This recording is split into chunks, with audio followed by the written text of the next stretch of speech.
Hey everybody, I'm Russ Miller and welcome to the Drum Set Crash Course video. The material in this video I'm going to cover is all from my Transitions and my Drum Set Crash Course book with Warner Brothers. I'm also going to share with you knowledge that I've gained throughout my years of playing in the studios and live gigs. And I want you to get out of this video first and foremost that being a great musician is paramount. That'll make you a good drummer as well as a great drummer. I'm going to share with you a lot of physical attributes of playing as well, such as developing facility on the drum kit and independence. Throughout my career, I've spent a lot of time in studios working with many different artists, and this has allowed me to gain a lot of knowledge on a lot of different music styles and how to play them effectively. I'm going to share this with you so you can convincingly perform many different music styles in a professional setting. So without any further ado, let's get started.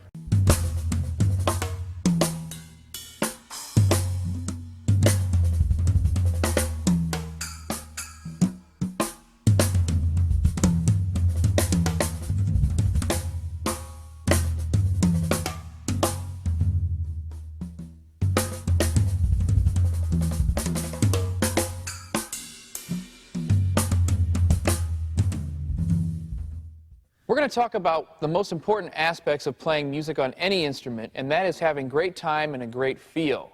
It's very important for a drummer to have solid time-keeping abilities, and it's very, very important for you to have a great feel about everything that you do.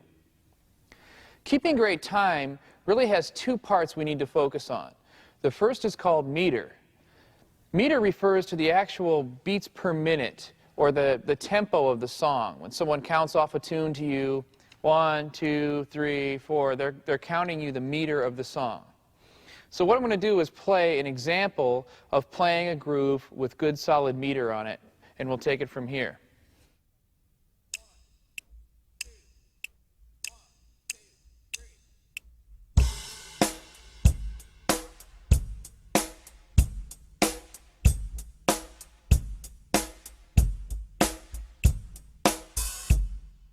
Now here's an example of playing a groove with decent meter, but it's not completely solid. There's some sort of aspect of it missing. Now what you're going to hear is a slight weave in the playing.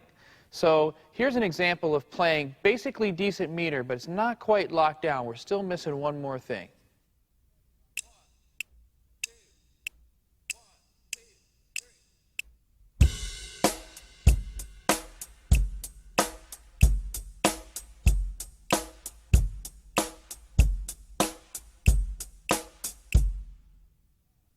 Okay, so you can understand there that I can have a pretty solid meter, but there's still something missing in there. There's a little weaving effect. The problem with that is I'm missing the second part of timekeeping abilities, which is called subdivision. Subdivision is crucial because what it does is it gives us the little notes that go in between those big notes that's involved in meter. It breaks up the beats and gives us the space in between to play all the little notes that we're going to play on the drums. On the snare drum, ghost notes, the crowns, the cymbals, every little note that we're going to play anywhere on the drum kit needs to fall within perfect subdivision. Now there's four main kinds of subdivision that we need to look at that fall within most foundations of music styles that you work with on a daily basis. The first is straight eighth notes. And straight eighth notes is subdividing each beat into two parts. They're counted 1 and 2 and 3 and 4 and. Here's an example of the machine subdividing the meter into eighth notes, two parts for each beat, and I'm going to play the groove along with it. Now you're going to notice that every single note that I play locks down exactly with one of those clicks. So here we go.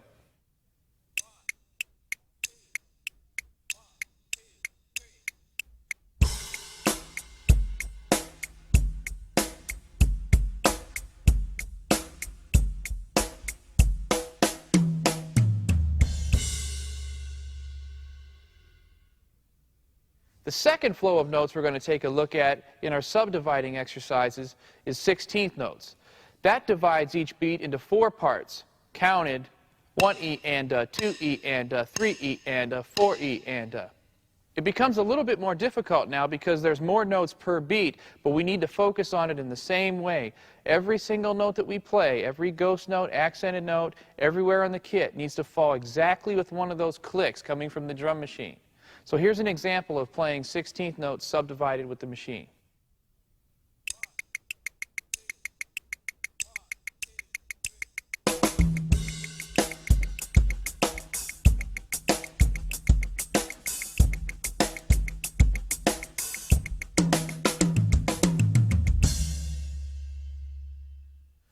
The third flow of notes we're going to look at is called eighth note triplets.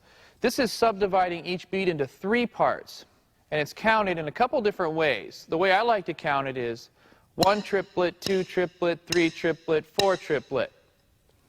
Now you'll notice the exact same rules apply. Every note lines up exactly with one of the clicks coming from the machines. There's 12 notes in a measure now, 3 per beat. Here we go, eighth note triplets subdivided with the click.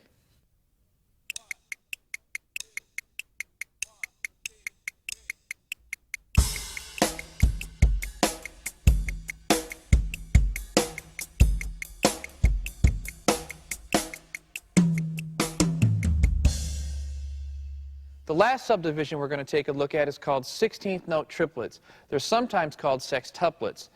There's 6 notes in one beat now, or 24 notes in a measure of 4/4. Tiny little spaces between these notes, so you really got to focus. The machine is going to play all the subdivisions for us, and I'm going to give you an example of how these grooves sound. The same rules apply, so it's real important. Lock down every single note with the click track coming from the machine. Here's an example of 16th note triplets or sextuplets.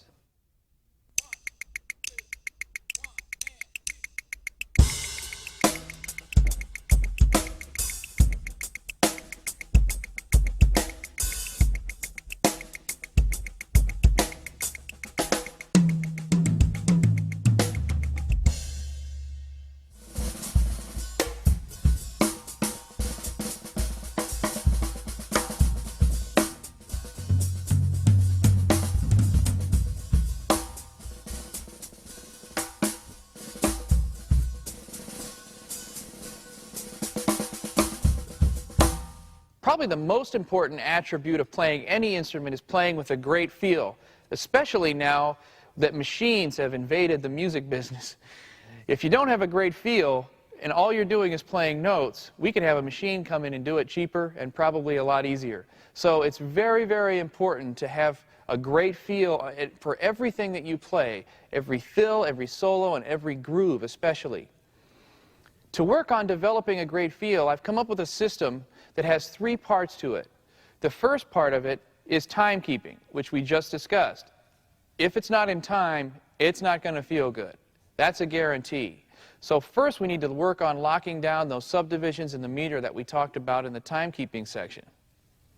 The second part of developing a great feel is the use of dynamics. If you're not sure what dynamics are, they are the contrast or the difference between playing small notes and loud notes, or like ghost notes and accented notes. The contrast is extremely important, and it really brings to life and lets every figure that we're playing and every groove that we're playing really have a breath and a life to it. There's 2 parts of dynamics I usually take a look at in my playing, and I recommend you do as well. The first part is called external. External dynamics are just basically how loud are you playing overall? What are you doing within your ensemble? Are you overpowering the vocalist? Are you playing too light to not support the rhythm section?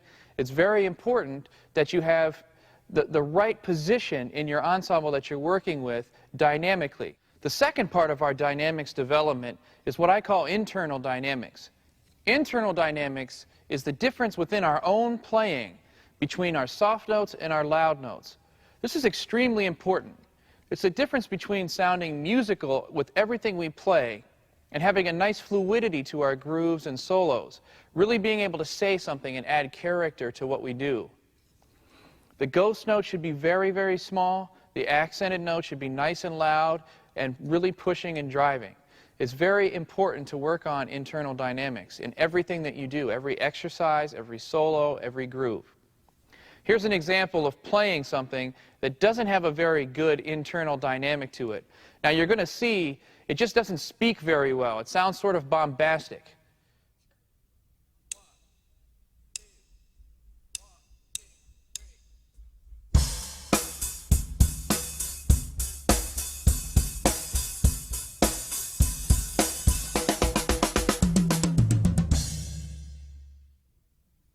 Now here's an example of using internal dynamics correctly.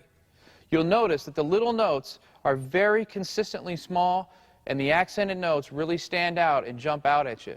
It's very important, the contrast. Sometimes you think you're making a great contrast, but the people that's listening to you play are not perceiving that same level of change in the notes that you're playing. So really try to accentuate the contrast in everything that you do. Here's an example of proper internal dynamics.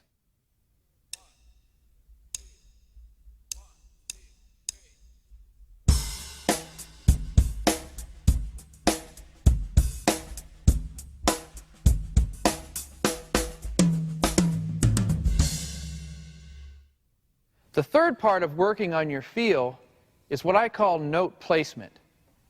This is sort of an advanced concept, and it's kind of ambiguous to teach, but what I look at is the position of the notes in the time for everything that we play. Now, first and foremost, you have to be able to play everything spot on with that click, like we talked about in the timekeeping facilities. After you can do that, you're ready to move on. The next thing to take a look at is the ability to place notes ahead of those clicks or behind them, as well as spot on.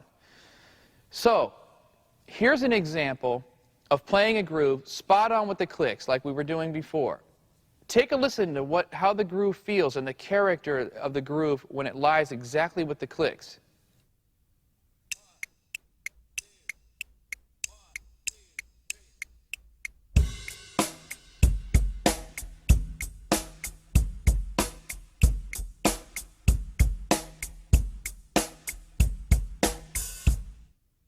Okay, now that we have an idea of what it sounds like to play spot on in the time, let's take a listen to what it sounds like to play slightly behind.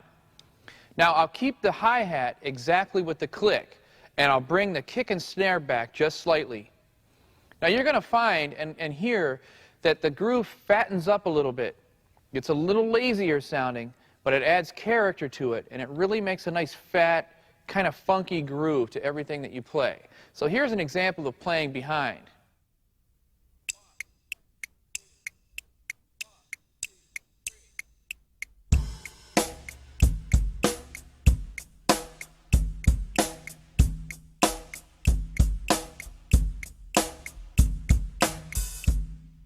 Now let's take a look at playing slightly ahead of the time. I'll go ahead and keep the hi-hat exactly spot on again, but the kick and snare drum will move just ahead slightly. Now, what this does is adds an aggressive feeling to everything that you play. It really drives nice and hard. So it's really up to you as a musician to understand what the music is telling you to do. Do you make it a little fatter and spacious feeling, or do you make it more aggressive and drive a little harder in there? And it's a choice to make with everything you do. All the grooves, the solos, the fills, everything has to lay within that same position in time. Here's an example of playing slightly ahead.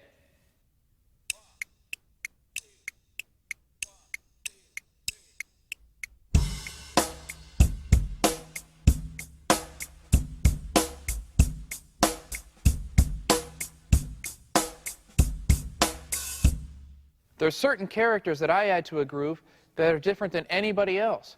And when you try this at home, you're going to do the same thing. You're going to have your own character and your own colors to everything that you play. Here's an example of the way I would approach this particular groove by keeping maybe the hi-hat centered, the snare drum is slightly behind, and the kick drum might be a little bit ahead. And this adds a different color and a different character to an otherwise basic pattern.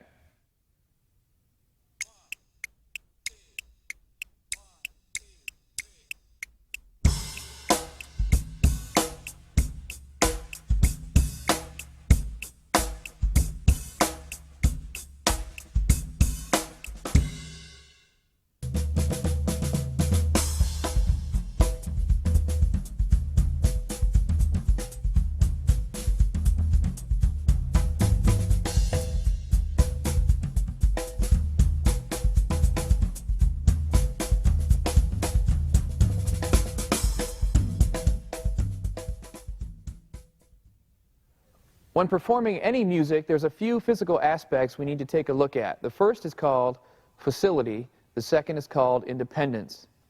Facility is the ability to move around the drums in any note flow. And independence is the ability to play multiple patterns with multiple limbs at the same time without having any conflicts. You know, my right hand needs to follow my left hand. I need the ability to play any particular figure with any limb at any time and not have a problem with the physicality of doing that. The first level of independence I like to call two-limb independence. And this starts with the ability to just have hand-to-hand figures, or the ability to move with just the hands back and forth with the basic stickings, single strokes, double strokes, triple strokes, the rudiments, all the things you'd work through in like a stick control book. The next thing we need to look at with a two-limb independence is the interaction between the feet and the hands, so that we can play flows of notes with the hands and have the feet play any one of the notes and not have a problem going back and forth or interacting between the two.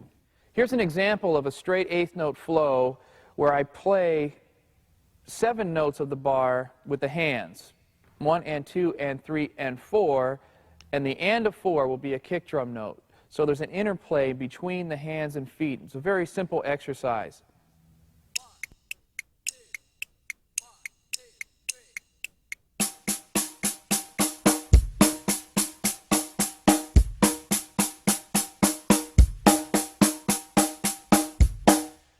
Here's a second exercise for two-limb independence, where I'm going to play a straight eighth note flow and have the kick drum interact with the snare drum back and forth at various places in the measures.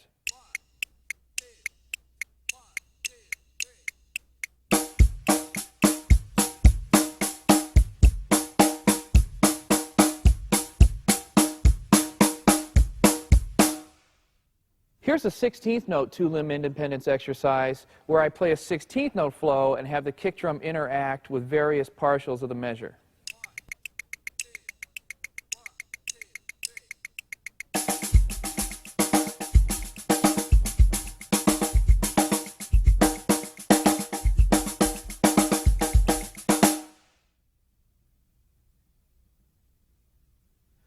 The next level of independence is called three-limb.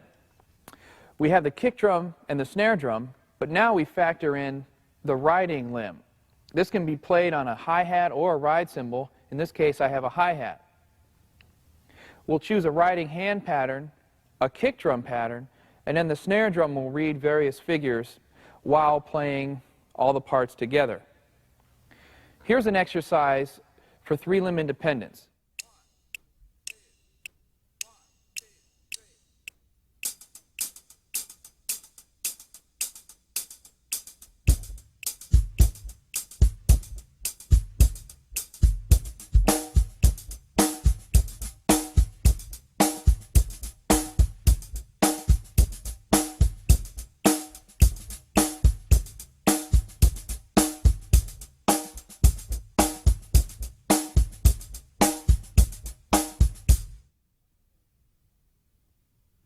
The final level of drum set independence is called four-limb. Now we're going to be playing 4 distinctly different rhythms with each of our limbs. We got the riding hand pattern. In this case, I'll play on the ride cymbal. We have our kick drum pattern. We have our snare drum pattern. And now we're adding the left foot, playing open hi-hat chick sounds. Here's an example of four-limb independence. I'll play each limb separately and then play them together.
Throughout my career of playing music, either in live performances or studio recording dates, I've had to learn many styles of music quick and effectively to pull off various professional situations. So I've come up with a style of learning that I call the crash course format.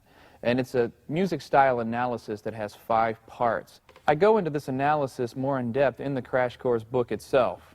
The first step in gaining knowledge about any music style is looking into the history and the fundamentals of the style, from the original drummers that played it, some of the major artists that influenced that style, even the instrumentation of the style itself.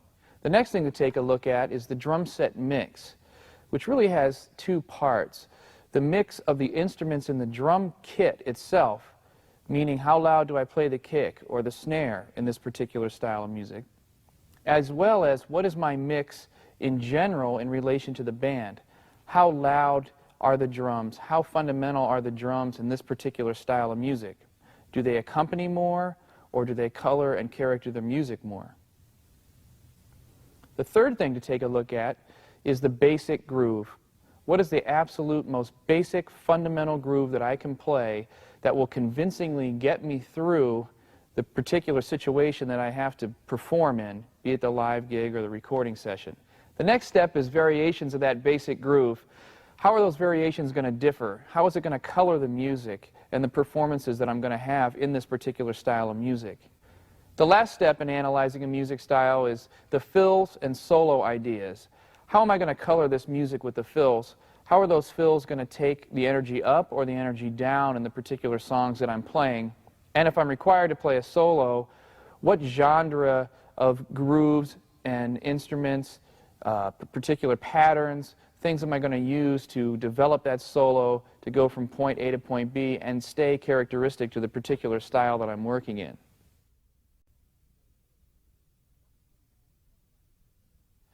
Rock drumming is a sometimes underestimated form of music.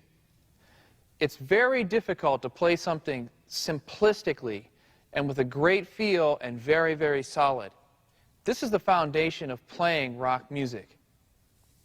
As we talked about with our music style analysis format, we'll go right down the different parts of approaching each music style. Starting with rock drumming, the drum set mix is very, very important in playing this style of music. The kick drum has got to be the loudest instrument. The snare drum has got to be the second loudest instrument. And the hi-hat is third in line behind these 2 instruments. The reason for this, the kick drum and the snare drum are the foundation of not only all the rock grooves that we play, but they're the foundation of this music style in general.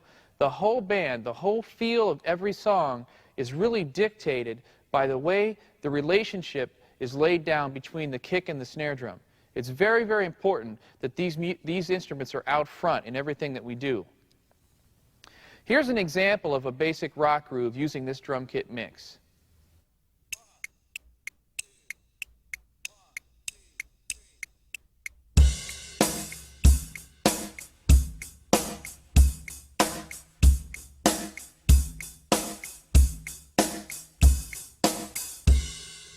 Here's a variation on a rock groove.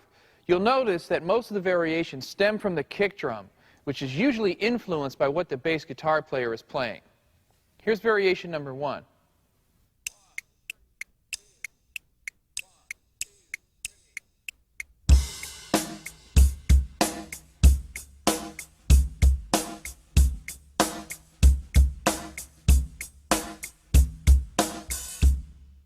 Here's rock variation number 2. You're going to notice how I half open the hi-hat when I play this. This creates a different color to an otherwise simple groove. Again, very, very important. Solidity and simplicity in playing this style of music. If you get too busy, we're going to be traveling down another musical genre's road. Here's example number 2 of a rock variation.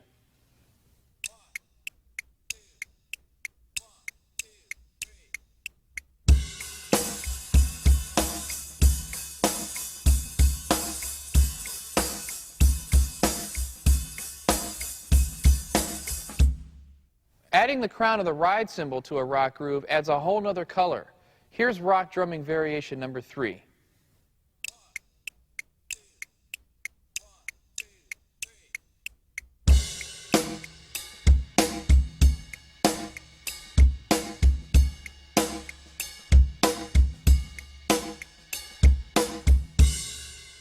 The fundamental note flow of playing rock music is straight eighth notes. It's very important to develop a facility in straight eighth notes everywhere on the kit. This will lead to a couple things. When we go to play specific grooves, all the physical movements in playing those grooves would have been worked out previously by working through these facility exercises. This becomes extremely important when you're working on fills and solos in a music style. We're going to take an eighth note pulse from the drum machine here, from the click track, and I'm going to play everywhere on the drum kit, locking down exactly with that eighth note pulse. Now, the crucial point in playing this exercise is that we make a lot of different movements, a lot of different interaction and interplay between hands and feet, different stickings with the hands, even movements that you wouldn't normally make on the drum kit. Crossovers, whatever it takes to break down the physical barriers that you may run into later on in learning this specific style of music. So here's the eighth note facility development exercise for rock.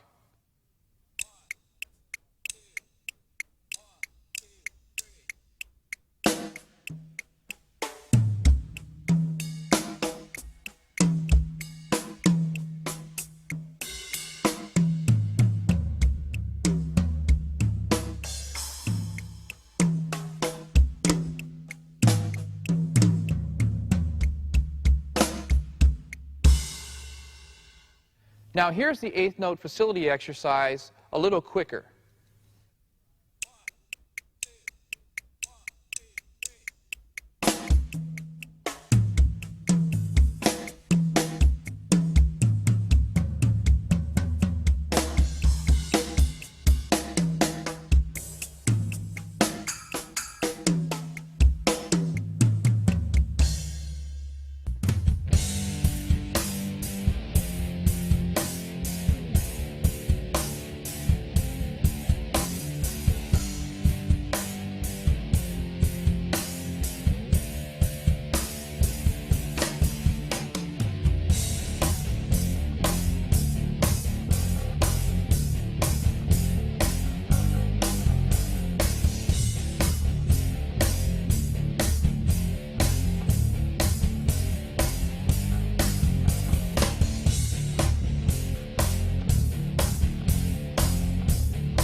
R&B music has a similar drum set mix to rock.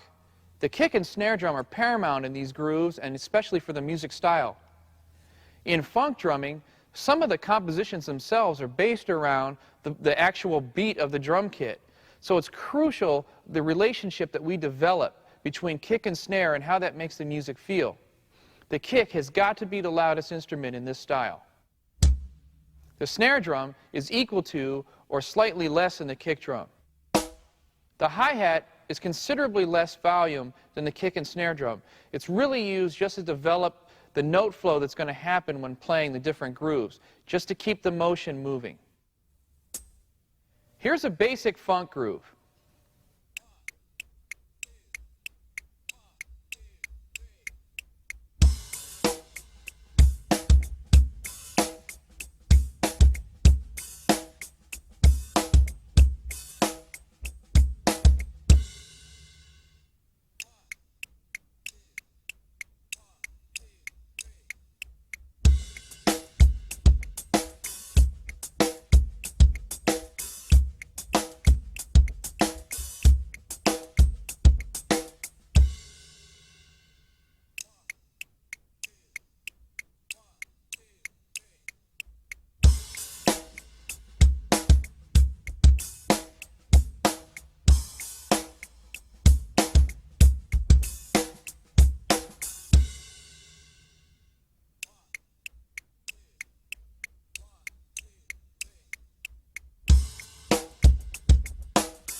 I have a system for developing variations for funk drumming. I call it the ghosting system. It's laid out in the Crash Course book text. I highly recommend working through the system in the Crash Course book to develop not only variations for playing funk drumming, but also a lot of independence and facility development in 16th notes. The ghosting system is designed around picking different limb patterns and adding them together to create grooves. You take a left-hand pattern that's ostinato-like or repeats continuously on and on and on, adding to that a right-hand riding pattern, a left foot pattern, and a right foot pattern, or the opposites if you're left-handed. What this does is get you to build independence with all four limbs of what you're doing within a 16th note pulse. Also, it develops your ghosting system technique with your left hand. That is the crucial point in playing funk, that the ghost notes are very small, the accents are very loud, and that there's interplay between those and contrast between those, and that you can go from ghost note to accent to ghost note in one quick movement and not have the volumes be affected by the actual movement of the arm. Here's an example of a ghosting system pattern. First, I'll play one limb at a time, and then I'll combine them for the total groove.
Developing facility for 16th notes is the same approach as developing it for 8th notes.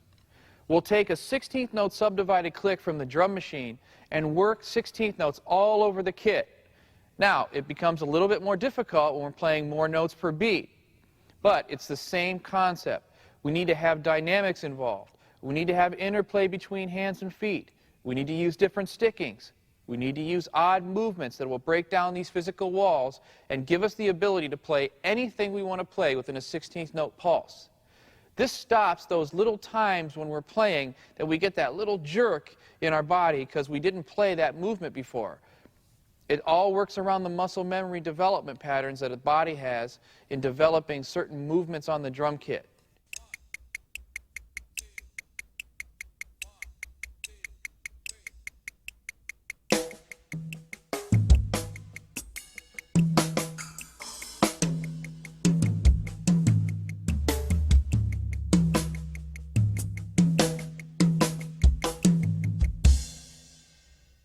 Here's a 16th note facility development exercise a little quicker.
Indeed with mine. No stronger love will I find. No stronger love will you find. Together our souls intertwine. Together as one. I love what I'm feeling. Spiritual thing. Given to me. Hey, everything. I know it's for real. The spiritual thing. Spiritual love you bring. Spiritual thing. Spiritual thing. Given to me. Hey, everything. I know it's for real. Spiritual thing. Spiritual love you bring. Spiritual thing.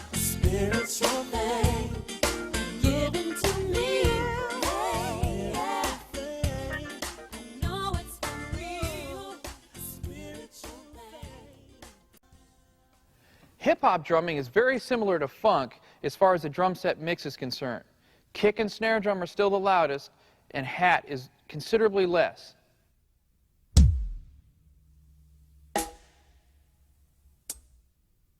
Here's what can be considered a basic hip-hop groove.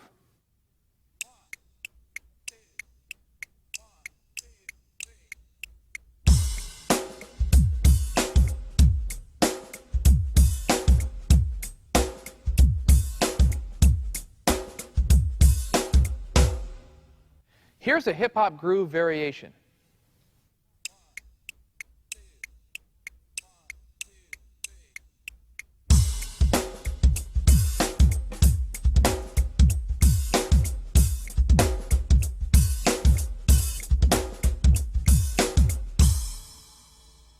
Here's hip-hop groove variation number 2.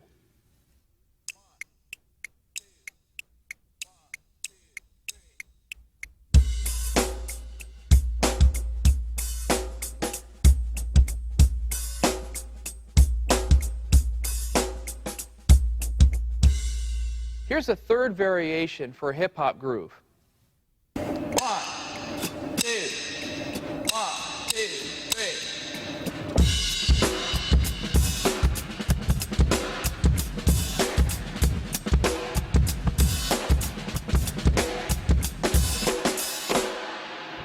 You'll notice in the variations for hip-hop that the inflections come from playing 16th note triplets, that everything based around that basic 8th note pulse that you're hearing is 16th note triplet or sextuplet oriented. To work on this, we're going to look at a 16th note facility development exercise, same as we did with 16th notes and 8th notes before. We're going to move 16th note triplets all around the kit, different dynamics, different accents, different movements. This is mainly to develop facility in the grooves for playing hip-hop. Since hip-hop is not a style of music that involves a lot of solos or a lot of big fills, it's really to develop the facility to move around the different instruments required in playing those grooves effectively. So here is a 16th note triplet facility development exercise. Notice every single note locks down with the click from the drum machine, as we did with the other development exercises.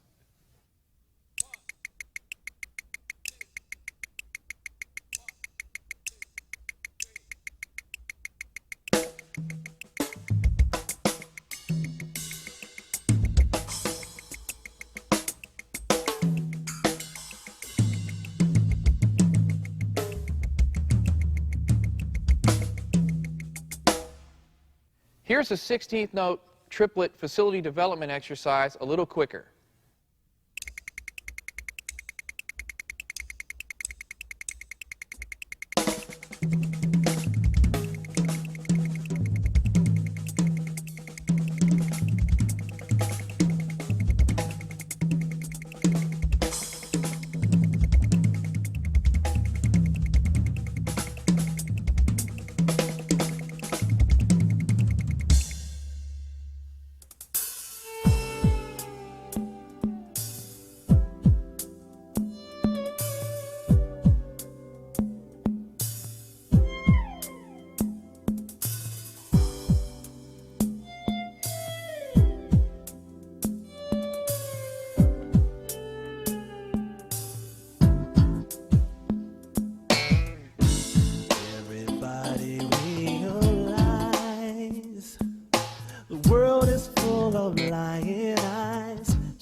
life is gone.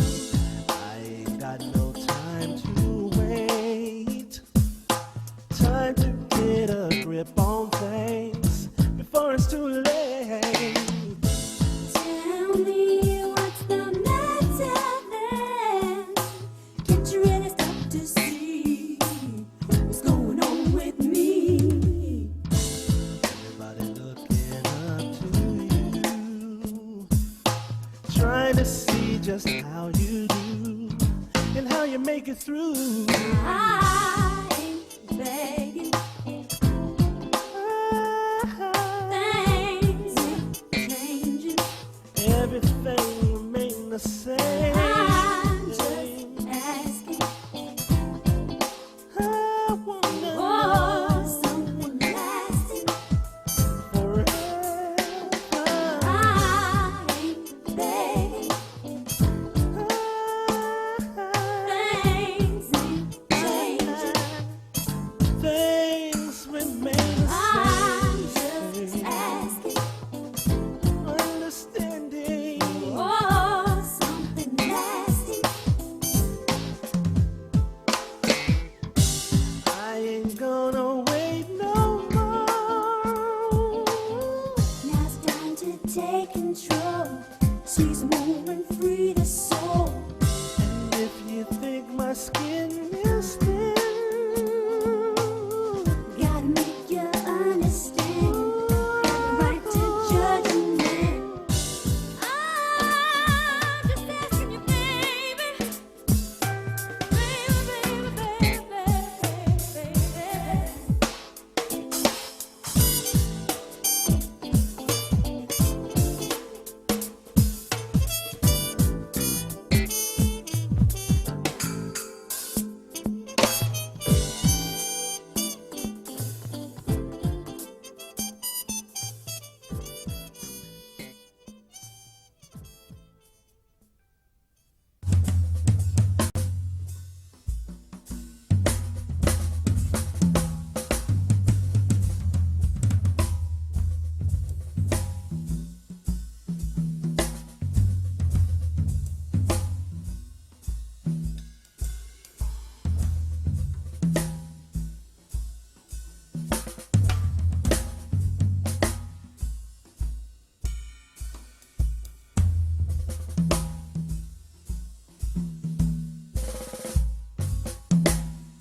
Second line drumming stemmed out of New Orleans and really is the foundation for jazz music.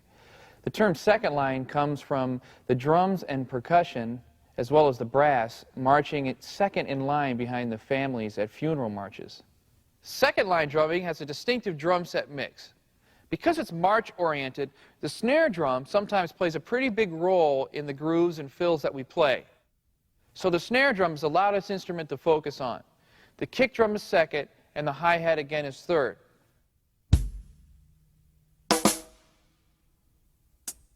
The basic groove for second line involves something that I like to call a half-swung feel. It's not quite straight eighth notes, and it's not quite eighth note triplets. What I'm going to do is play an example of this basic groove a few different ways, and then play the actual groove itself so that you can see how it's formulated.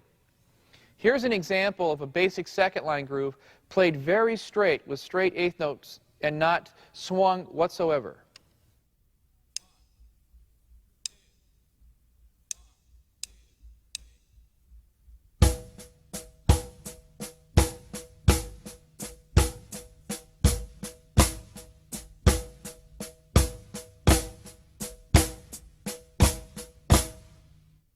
Here's the same groove played with swinging eighth note triplets.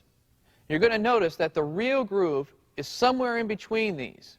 Here's the eighth note triplet swing version.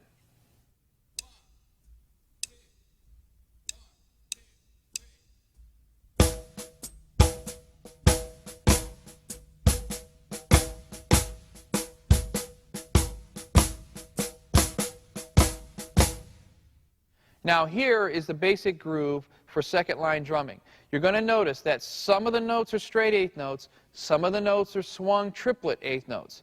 This groove lies somewhere in the middle and creates a real exciting groove and to play, and it's a lot of fun. It's great to listen to. It really makes you feel a character from this particular style of music. So here's what can be considered a basic groove for second line drumming.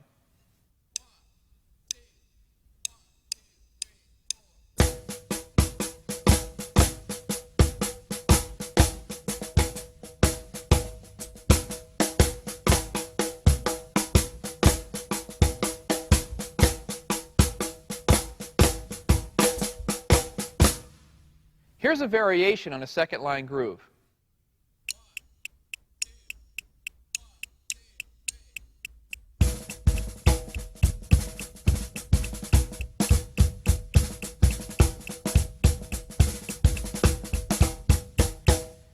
Here's second line groove variation number 2.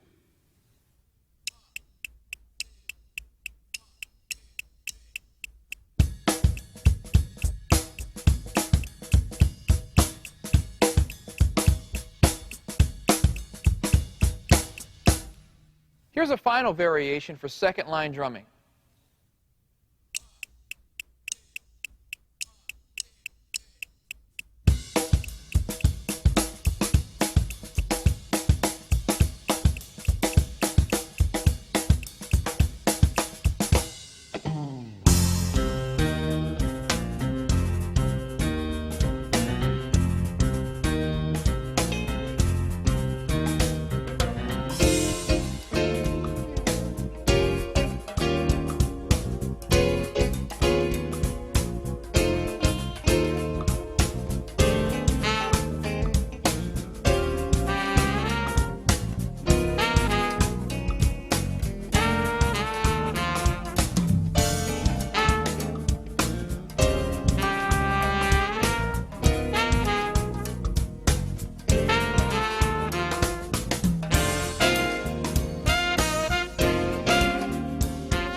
The drum set mix for playing swing or jazz drumming is very different than most other styles.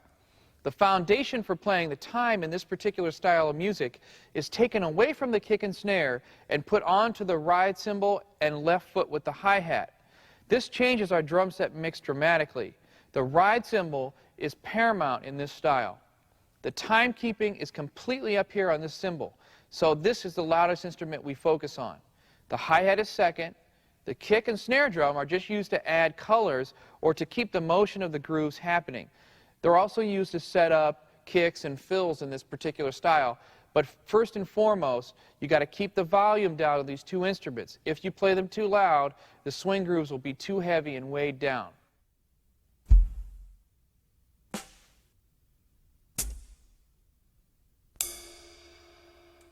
The basic groove for playing swing is very often misinterpreted. The foundation of playing this music is quarter notes on the ride cymbal and 2 and 4 on the hi-hat. There are variations to the ride cymbal patterns that many people have played and have become sort of standard, but the foundation is quarter notes, hence the walking bass line on the bass guitar. Here's an example of just playing quarter notes on the ride cymbal and making a driving swing or jazz groove.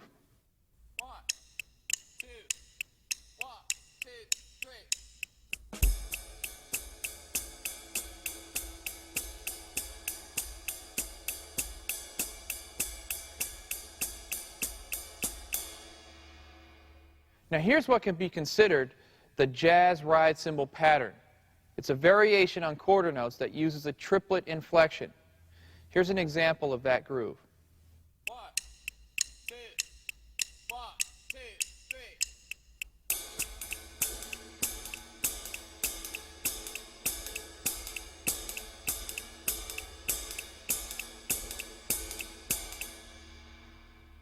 When we talk about jazz or swing groove variations, there's really two main focal points. The first is developing the basic flow of triplets and our jazz ride cymbal groove timekeeping abilities. The second is developing independence within a jazz swinging pattern. The first I like to call utilizing skips on the ride and the snare and the kick.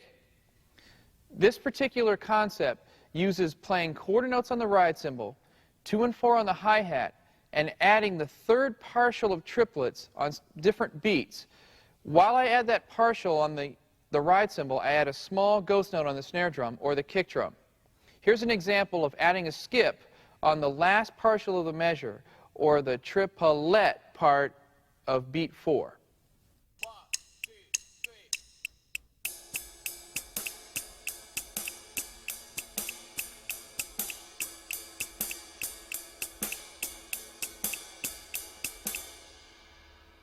Here's another example of adding skips in a different position in the measure. 1, 2, 1, 2, 3.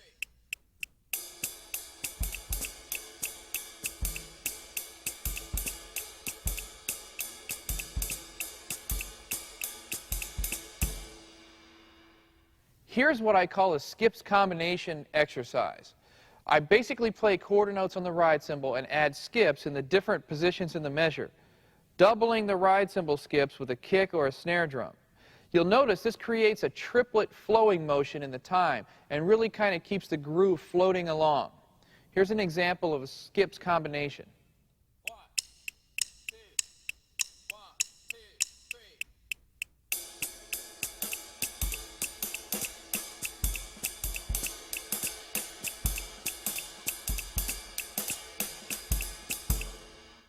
A crucial part of playing jazz music on the drum kit is having jazz independence. A great way to practice this, and there's tons of books on the subject, is by playing that jazz ride cymbal pattern, keeping 2 and 4 on the hi-hat, and utilizing different figures on the snare drum and the kick drums. You can also use hi-hat left foot interplay when you get to more advanced independence exercises. Here's an example of jazz independence. 1, 2, 1, 2, 3.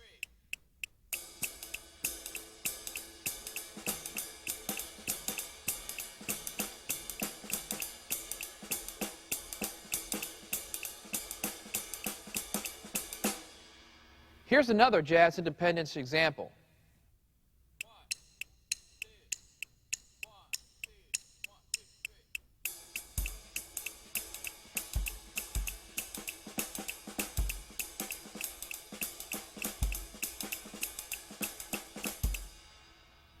As I mentioned before, further developments of playing jazz grooves may involve utilizing left foot chick sounds on the hi-hat.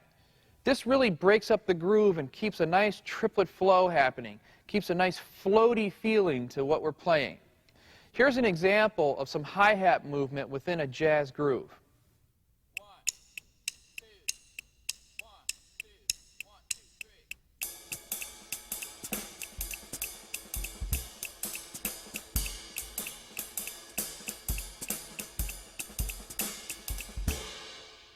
Now here's a final jazz groove completely built up. I'm using the quarter note pulse on the ride. I'm using the skips concepts. I'm moving the hi-hat around and setting up tiny figures within the triplet eighth note flow. This is how a jazz groove would be put together, and of course always being influenced by the other musicians and the music that's happening around us. Here's an example of a full-fledged jazz groove.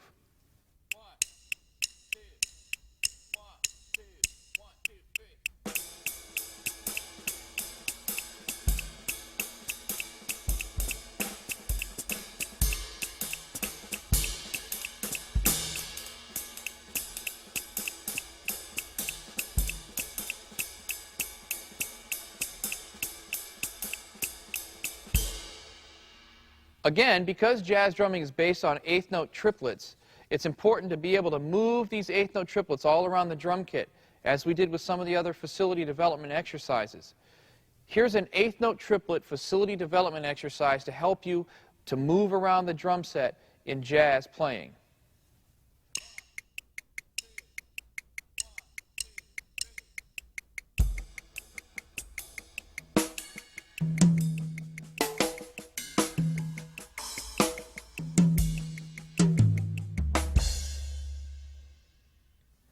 Here's our eighth note triplet facility development exercise a little quicker.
Fusion is a definite mix between jazz improvisational styles and rock drumming. It really has a rock drum set mix to it, with the kick and snare drum being the foundation of what's going on. But because it's a busier style of playing, there's way more notes involved. We want to keep the hi-hat light and the ghost notes that we're playing on the snare drum extremely light, or we're going to sound too busy and too bombastic. You got to leave some space for someone else to play something in the band. So keep that in mind when you're coming up with your internal dynamics in fusion playing.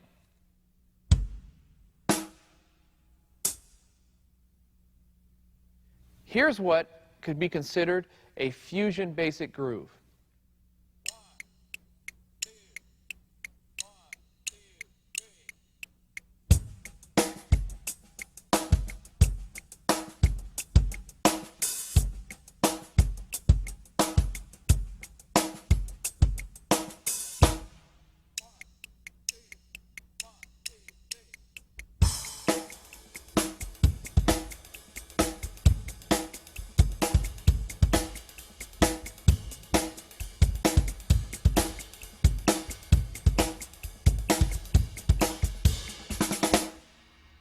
Here's a more rock-influenced variation of a fusion groove.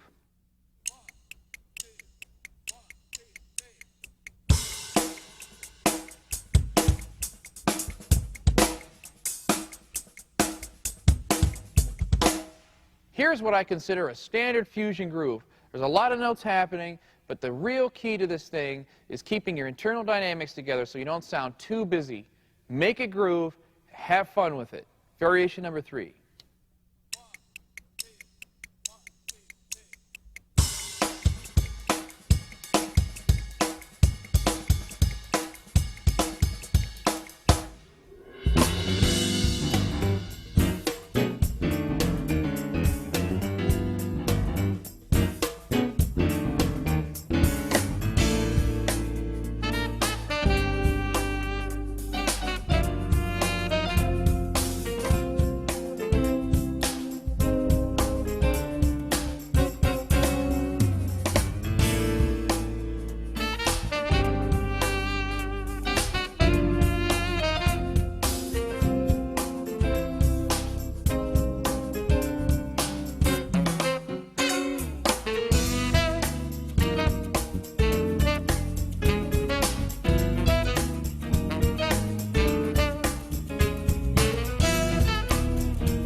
One of the ways to add colors in your drumming in a ballad is to possibly use different sticks, such as mallets or brushes. Here's an example of a classic ballad mallet roll. You're going to notice that I prime the cymbal. This gets the metal in motion and allows the sound to happen a little quicker than just starting with the mallet roll from the get-go.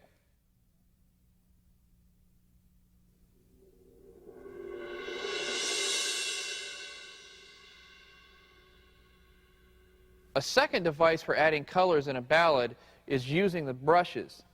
There's several different sounds you can get out of one of these things, and for sure one of the hippest ones is the scrape down the cymbal.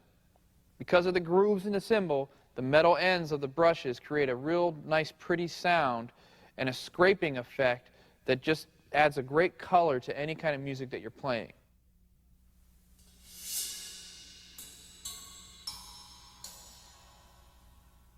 You can also use brushes to keep time in a ballad. There's some great books and great videos on brush techniques, and I highly recommend checking them out. And what I'm going to play for you now is a basic ballad brush groove. You're going to notice the swirling effect with the left hand and the quarter note timekeeping with the right hand. Brushes add a great color to any song in any genre of music.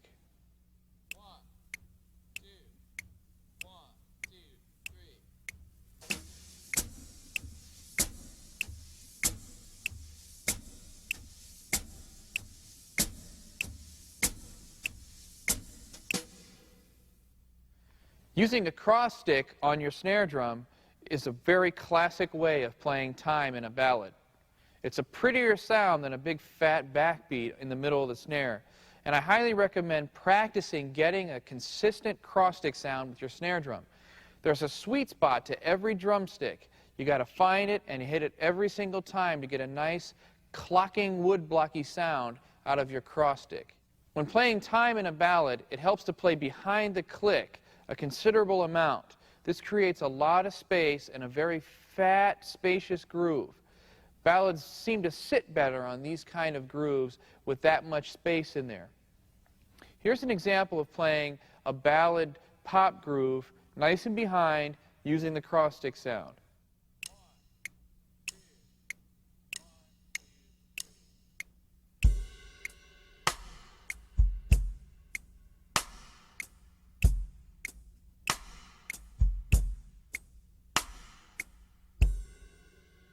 Now here's an example of playing a slow ballad groove using the backbeat on the snare drum. You're going to notice that I play very, very lightly ghost notes on the snare drum just to keep the time and motion moving because the tempo is so slow.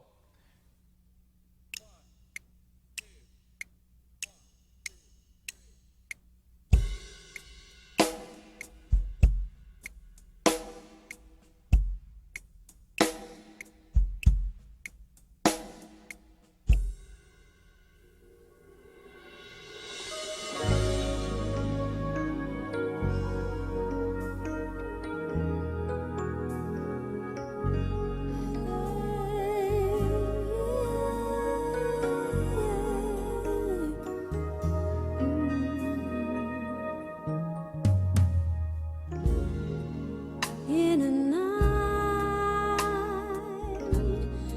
I felt my life changing from the moment you opened up to me. We discovered our love. There was so much to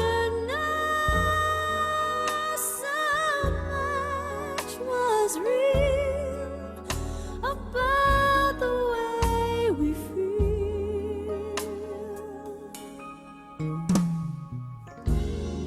There alone, I didn't know my love till you kissed me. How good a kiss could be. You touched something in me, only you could set free. And all in a night, I knew you were right.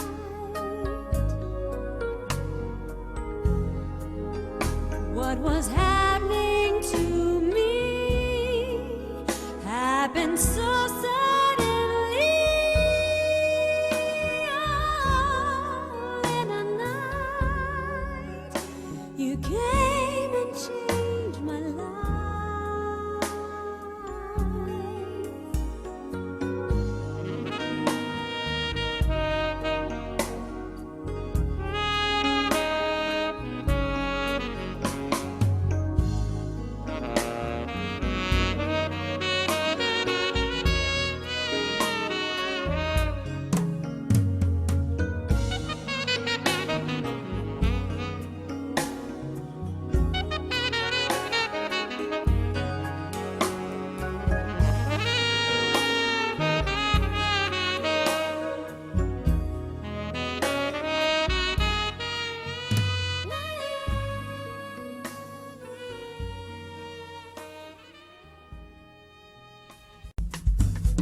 Many styles of music are encompassed in the Afro-Cuban genre, some of which are salsa, cha-cha-cha, merengue, 6/8 Afro-Cuban styles, mambo, guaguancó, rumba, and the drum set styles of songo.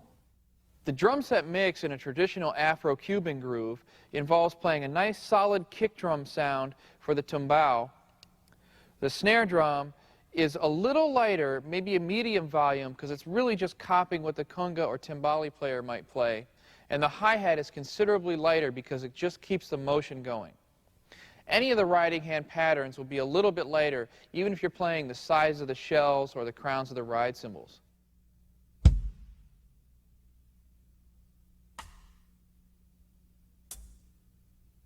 To assemble what I consider a basic Afro-Cuban groove, we're going to take a look at assigning some of the traditional percussion instruments to various instruments here on the drum kit. The claves, the wooden instruments that are played with your hands, are sometimes played with the hi-hat with the foot, or maybe with the cross stick on the snare drum. Here's an example of a 3/2 clave played on the hi-hat.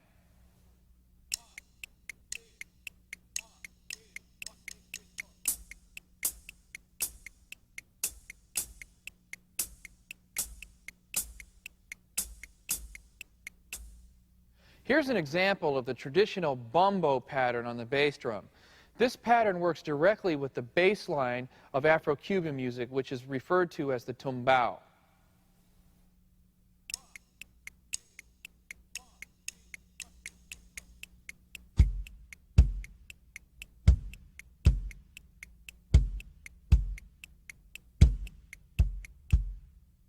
Here's an example of the cascada.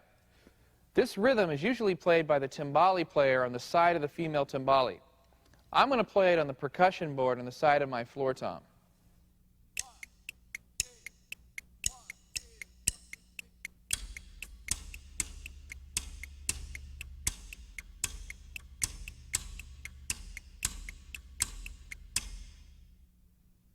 Here's an example of the traditional songo pattern on the left hand using the cross stick on the snare drum. Again, this was developed by Jose Changuito Quintana, and this particular pattern was derived specifically for playing on drum set in this particular style of music.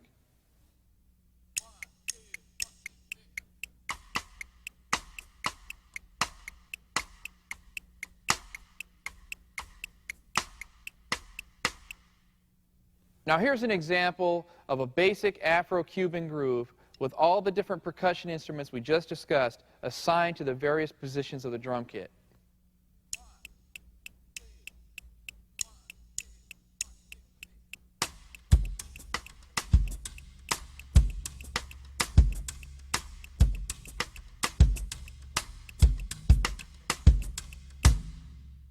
Here's a variation of an Afro-Cuban groove.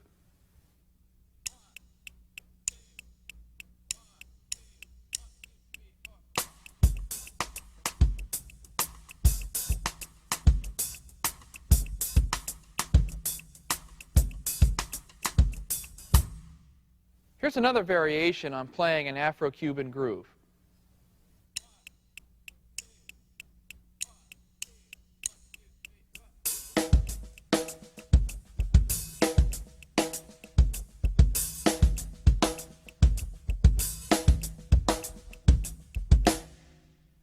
Finally, here's variation number 3 of an Afro-Cuban groove.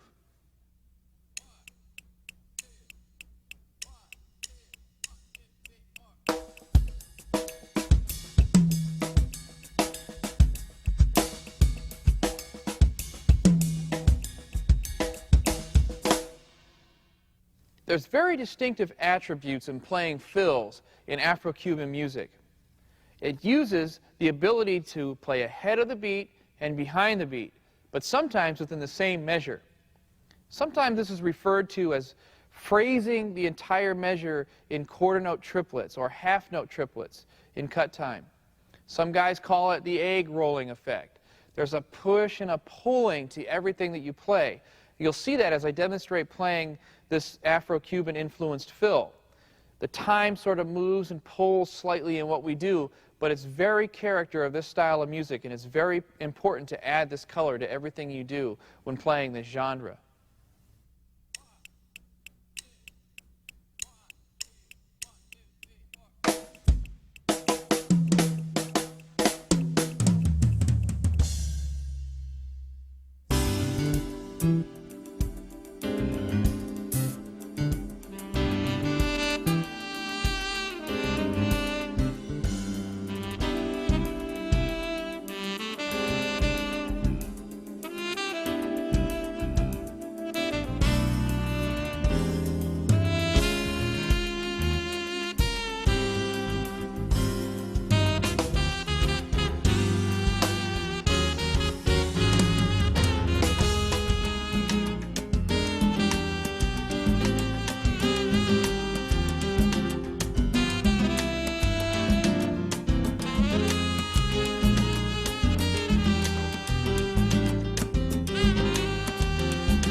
The drum set mix in 6/8 Afro-Cuban styles is slightly different.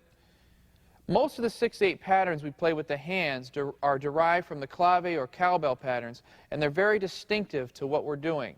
The hands are usually a little louder than most other instruments on the kit, meaning your riding hand on the ride or cowbells, and your left hand playing either cross sticks or fills and soloing ideas with the left hand on the snare drum.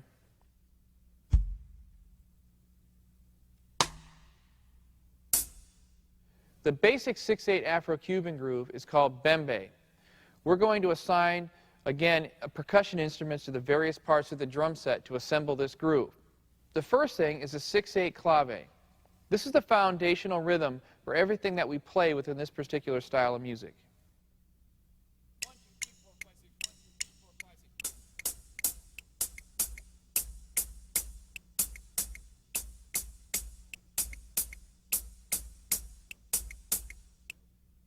Here is the traditional 6/8 cowbell pattern played on the ride cymbal. You'll notice that you play the 6/8 clave with some pickup notes involved to create this entire pattern.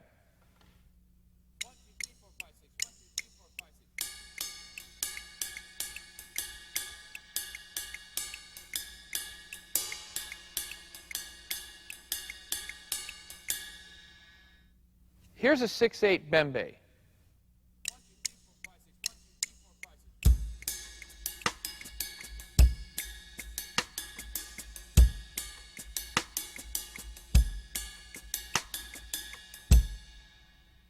Here's a variation on a bembe.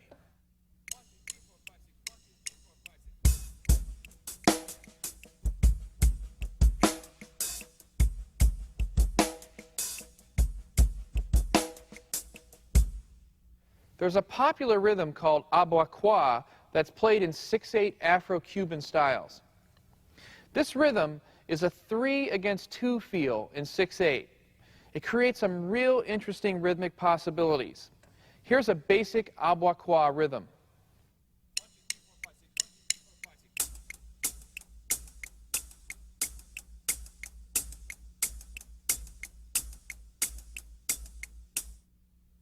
Here's a 6/8 groove that's a variation built on the abuaqua rhythm.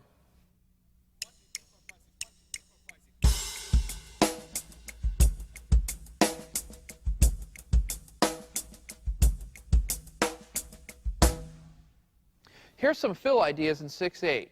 Fill idea number 1.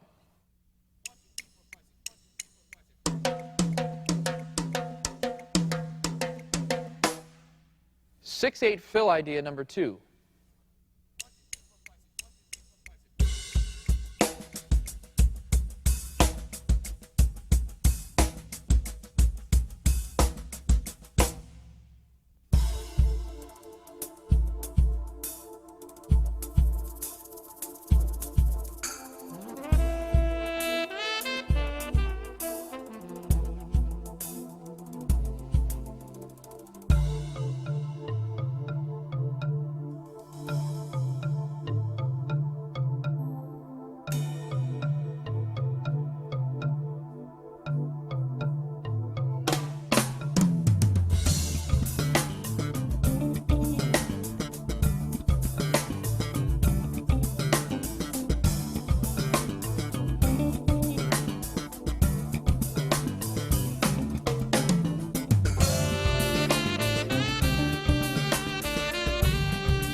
Since Afro-Brazilian music is based on the large percussion instruments that are used in the Batucada Festival ensembles, such as the surdo and zabumba, the drum set mix is very distinctive.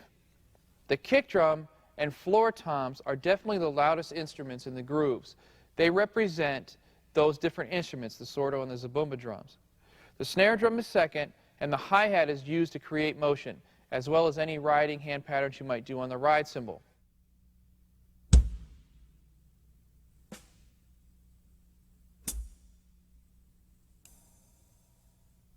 To assemble our basic samba groove, we're going to take a look at the surdo rhythm played on a traditional surdo instrument.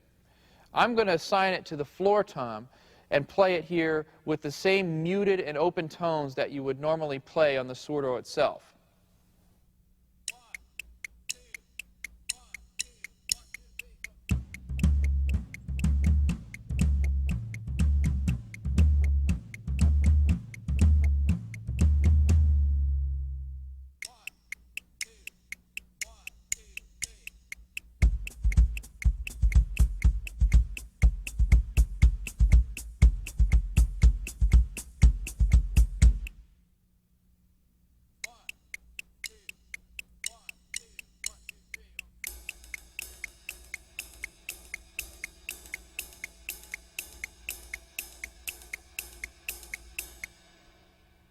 Here's a basic samba groove that has a traditional Batucada Festival type feel.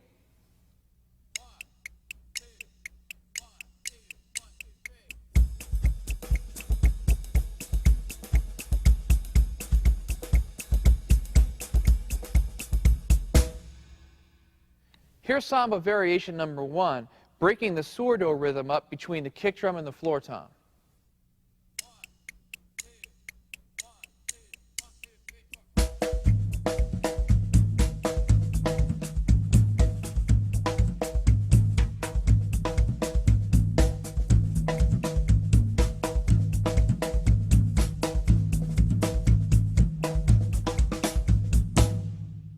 Here's a Brazilian fill idea that stems out of the opening figures that many of the Festival rhythm sections play.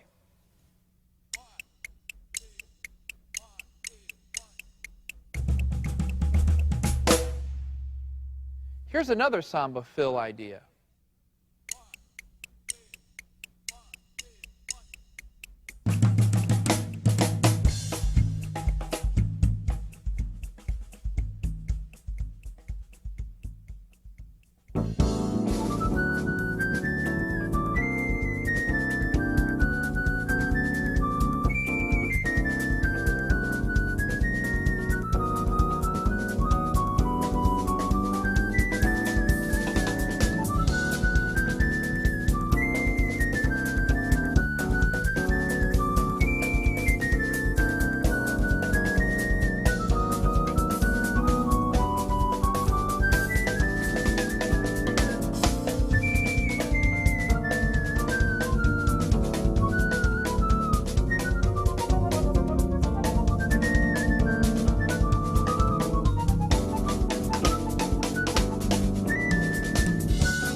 Because the bayonne is based on the zabumba rhythm of the zabumba drum, the kick drum and floor toms are the loudest instrument in the drum set mix. Snare drum is second, hi-hat and ride cymbals are third.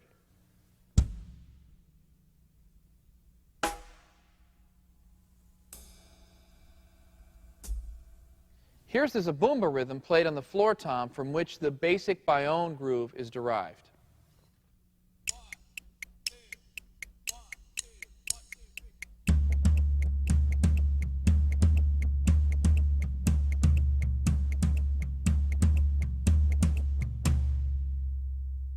Here's a basic bayonne groove.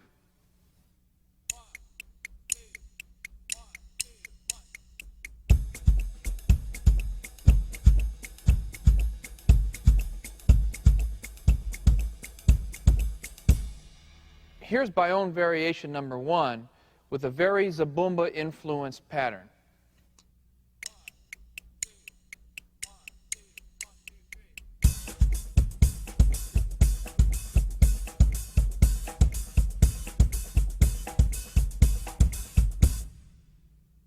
Here's Bayonne variation number 2 that's extremely influenced by a fusion style.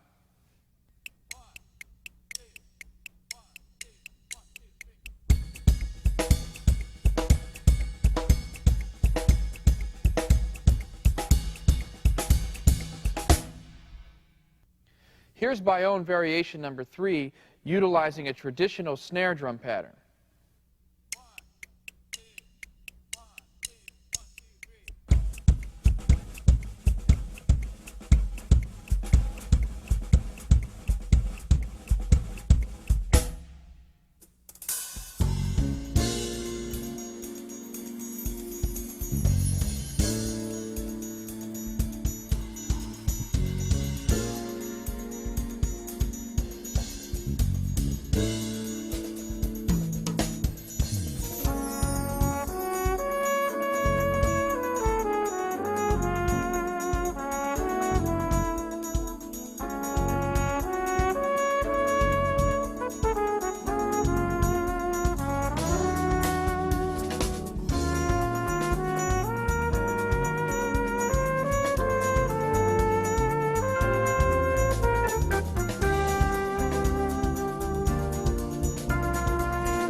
I want to talk to you about an aspect of the music business that many people call the casual date. This refers to like social events like a wedding, a bar mitzvah, a corporate event. And also the grooves that we're going to talk about in this section are also commonly used in like a high school jazz band or stage band, a college jazz ensemble, or any variation thereof. Many of these grooves we talk about in the other areas of the video, but these versions are sort of the practical versions of things that are played in these different kinds of events. So it's important for us to have an understanding of what aspects of these styles of music are used in what areas or what genres of music performance we're doing. For instance, the very first one we're going to talk about is called the bossa nova. And the bossa nova is basically a watered-down samba. It comes from Brazil like the samba does, but it's the basic samba parts played with a lower volume, a lot less intensity, and also it's a much simpler pattern note-wise than the batucada samba or the other sambas we talk about in the Afro-Brazilian section of the video. Here's a basic bossa nova groove.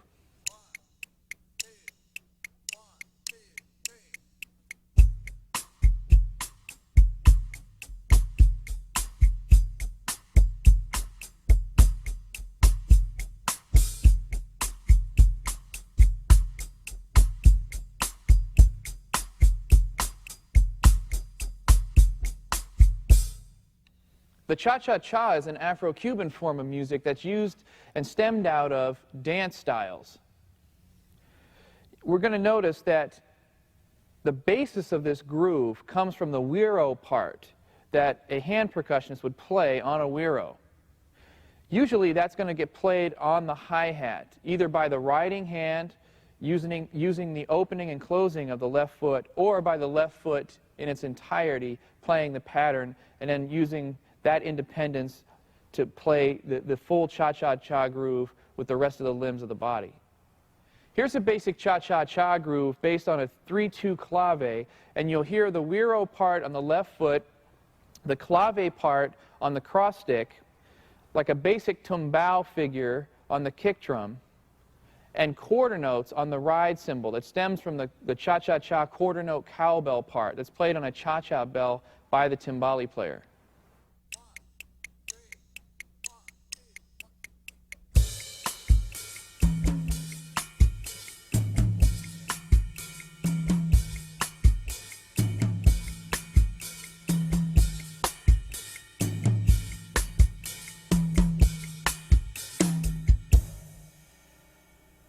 Here's an exercise to develop your left foot playing in a cha-cha-cha. It's mimicking the güiro part that's played by the hand percussionist. Basically, it's 2 closed notes with the foot, and then an open note, and then a closing with the foot on the downbeat again.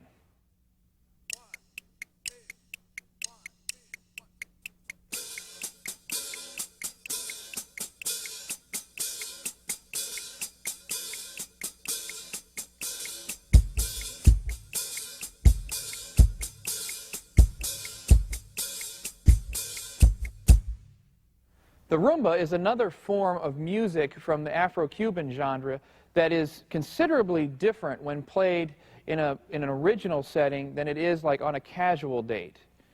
You're going to hear the shaker part of the hand percussionist mimicked between the hi-hat and snare drum.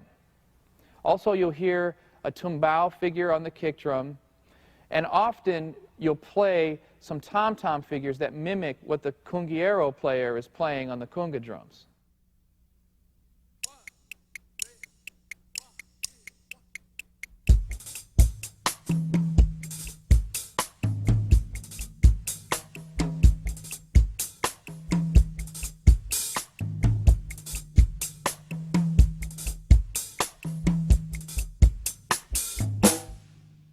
Here's an Afro-Caribbean style of music called calypso. It's similar to ska and reggae. It's in the same family as those styles of music. But this particular groove is a dance groove. It's very consistent sounding with a quarter note kick drum, makes it easy and danceable. Also, the real character of this particular groove, the calypso groove, is the opening and closing hi-hat part.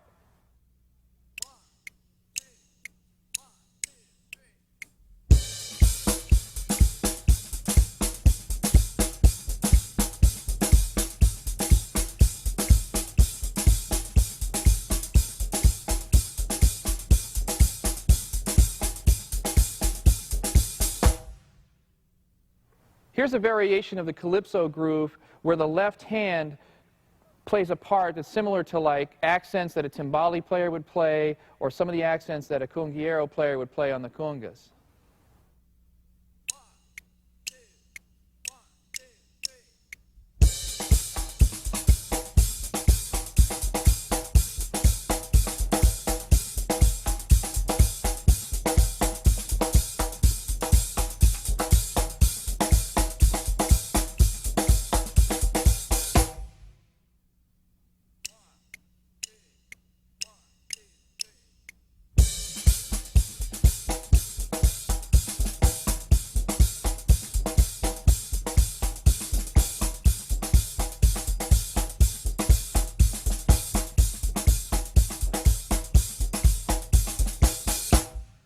The reggae is another Afro-Caribbean form of music that stems out of Jamaica.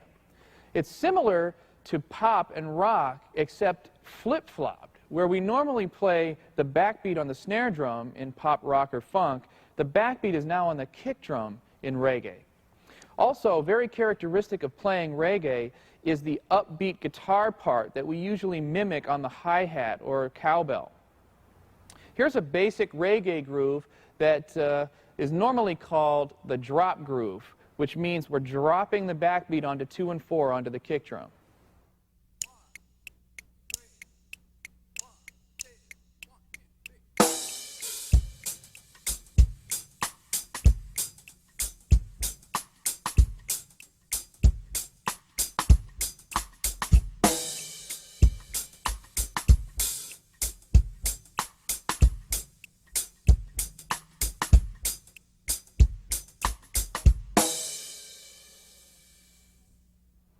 The second most popular reggae groove is called 4 on the floor.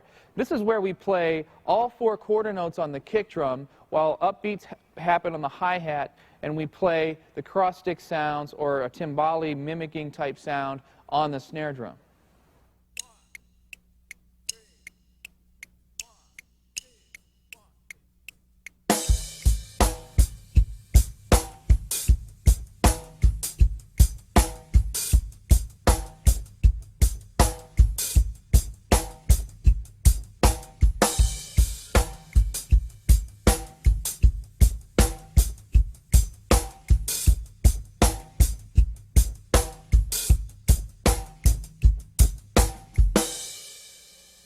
There's a concept of playing solos and fills in reggae music that's very different than most other styles, and that's the fact that we don't come out of fills on the downbeat of the next measure leading into the groove, but many times we come out on the upbeat, or maybe the and of 4, or the and of 3, leading to the next measure, going back into the groove. This is very characteristic of reggae fills. Here's an example of a reggae fill used in a groove.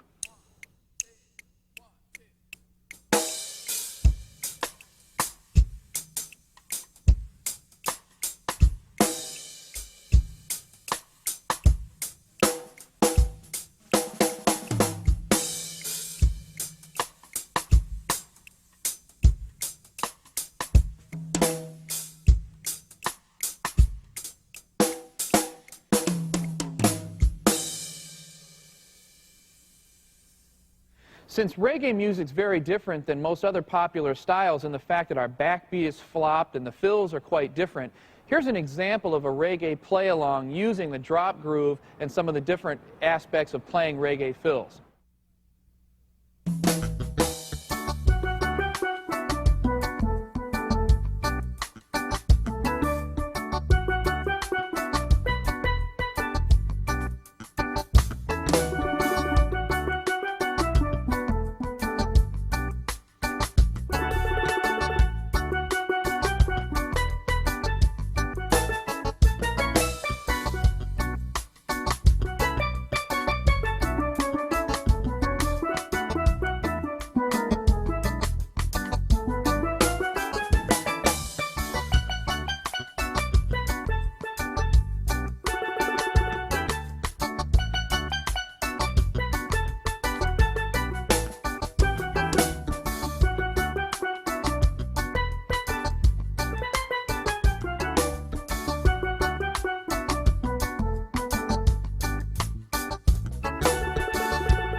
The merengue is another style of music that comes from the Afro-Caribbean genre, and basically this style, or this groove, is based around the tambora drum, which is usually a handheld drum played with a small mallet, or the hand sometimes, and we mimic this sound on the toms, leading into the next bar, or each measure of the groove.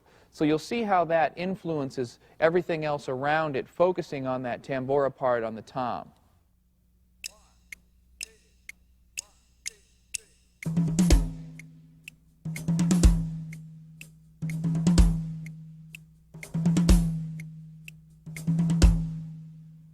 Here's an example of a basic merengue groove.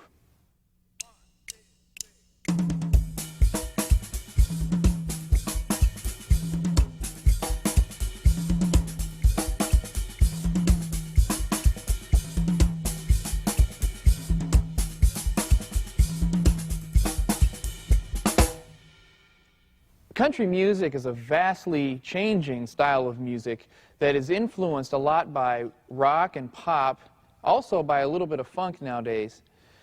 The basic country grooves really come in two forms, either a straight eighth note form or a eighth note triplet shuffling form. Here's an example of one of the straight eighth note country grooves.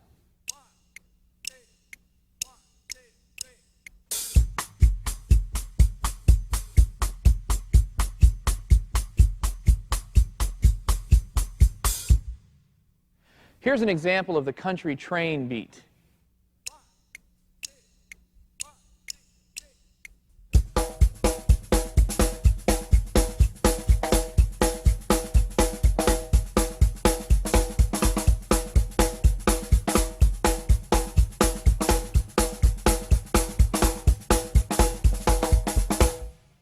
Here's a basic groove for playing a country shuffle.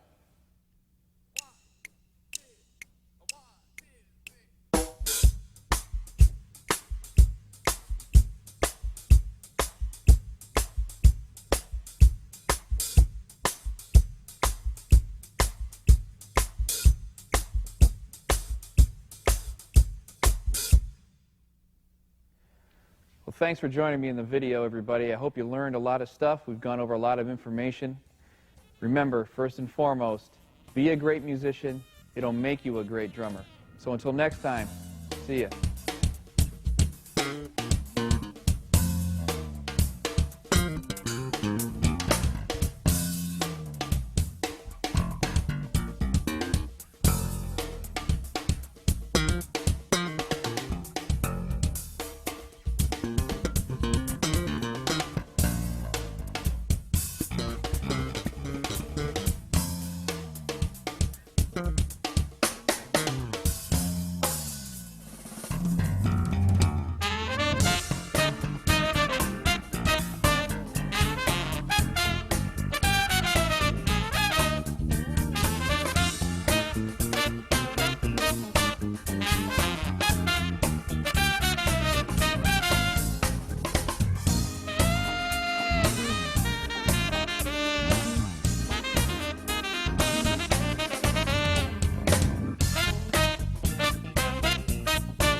say, oh yes, girl, we got a love that the whole world's been searching for. You and me, babe, don't you know? The spiritual thing Given to me, spiritual thing, know it's for real. spiritual thing, spiritual love you bring. Love what I'm Spiritual feeling. spiritual thing, oh Given yeah. to me, Spiritual thing, oh know it's babe. for real. Spiritual thing, spiritual love you bring. Spiritual thing.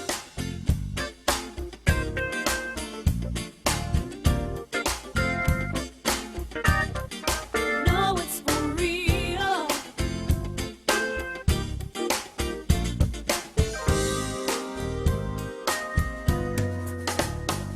Your heart is in beat with Your mine. heart's indeed with mine. Stronger love will I No find. stronger love will you find. Together our souls intertwine.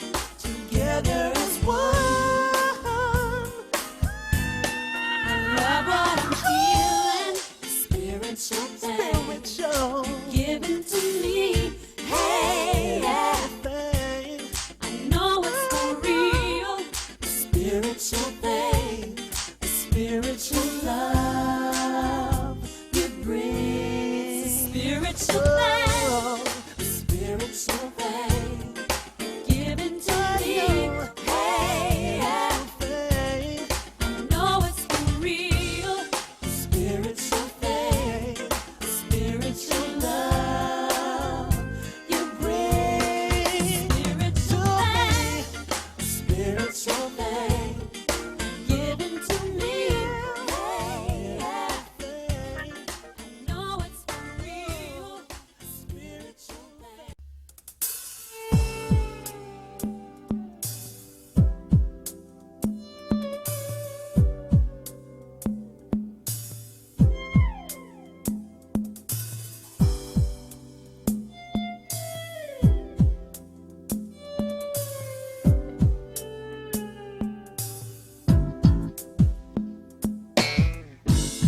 Everybody realize the world is full of lying eyes. Check who you idolize. Are you stopped from being you? Seeing your reflection, do you often wonder who? Tell me what's the answer then? Aren't you gonna let me be? Just tell me when. Slide and glide into. Are you tired of being you? What you gonna do? I think things changing. No, no.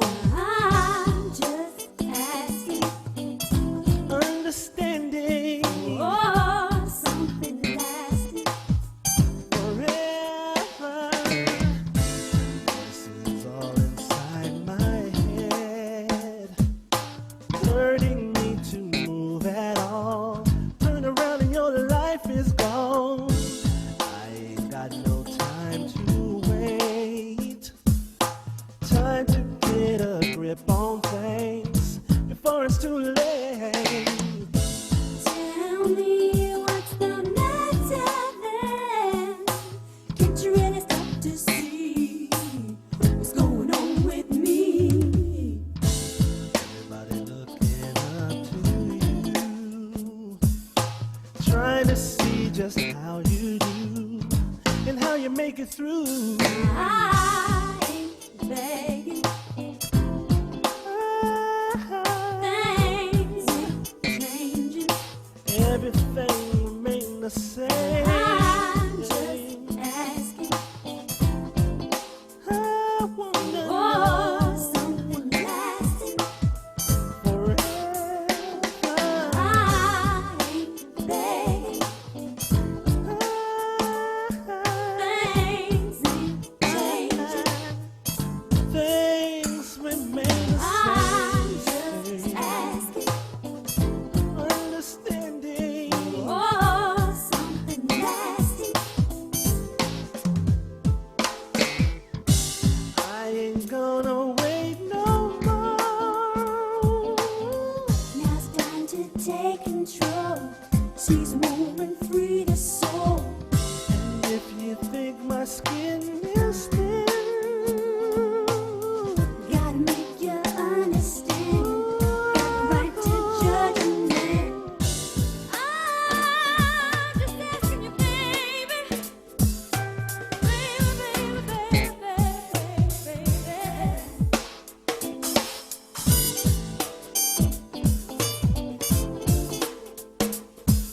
felt my life changing from the moment you opened up to me. We discovered our love. There was so much to know, so much was real about the way we feel. There alone,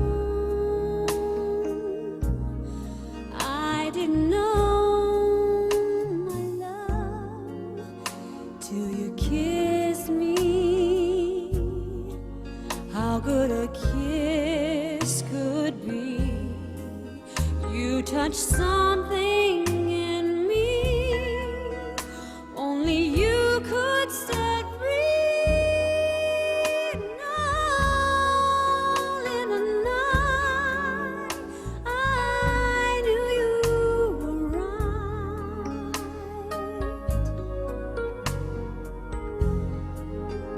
What was happening to me happened so suddenly. All in a night, you came and changed my life.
thanks for joining me in the video, everybody. I hope you learned a lot of stuff. We've gone over a lot of information. Remember, first and foremost, be a great musician. It'll make you a great drummer. So until next time, see ya.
You're going to find that rather difficult.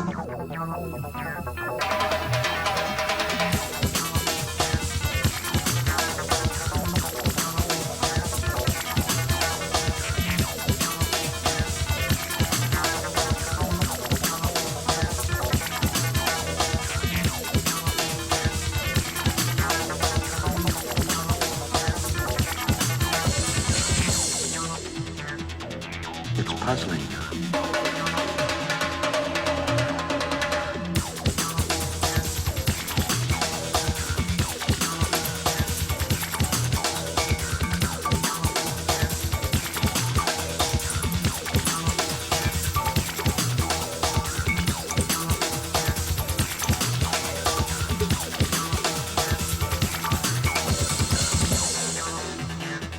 I could see your lips move.